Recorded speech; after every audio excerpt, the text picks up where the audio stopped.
इस्लामाबाद में जमीन के लेन देन से मुतालिक अदालती हुक्म पर अमल दरामद केस की समाअत हुई।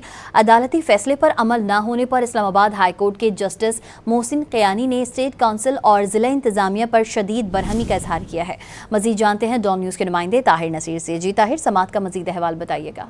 जी देखिए, इस्लामाबाद हाई कोर्ट में जमीन के लेन देन से मुतालिक अदालती हुक्म पर अमल दरामद केस की समाअत हुई। अदालती फैसले पर अमल दरामद न करने पर justice Mohsin Akhtar Kayani state council और जिला इंतजामिया पर बरहम हो गई। जस्टिस मोहसिन अख्तर क़यानी ने रिमार्क दी कि मुझे सब पता है कि इदारों में पैसे कैसे बटोरे जाते हैं, हमारा कौन सा जज करप्ट है मैं अच्छे तरीके से जानता हूँ। जस्टिस मोहसिन अख्तर क़यानी ने यह भी रिमार्क दी कि उनका बस नहीं चलता, नहीं तो ये रिश्वत को कानूनी तौर पर लागू कर दे। अदालतें भी करप्शन का हिस्सा है, 3 मरतबा अदालती हदायत के बावजूद अदायगी क्यों नहीं की गई। जस्टिस मोहसिन अख्तर क़यानी ने दौरान समाअत ये रिमार्क दिए कि डिप्टी कमिश्नर और चीफ कमिश्नर अमल दरामद क्यों नहीं करवा रहे। डिप्टी कमिश्नर इस निज़ाम का हिस्सा है और सारा दिन जो कुछ होता है मुझे पता है। मैं चीफ कमिश्नर और डिप्टी कमिश्नर को अदालत बुलाकर 2 मिनट में कानून सिखा दूंगा।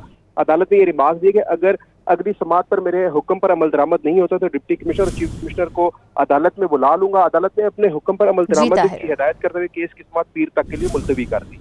ताहिर नसीर अपडेट कर रहे थे, आपका शुक्रिया।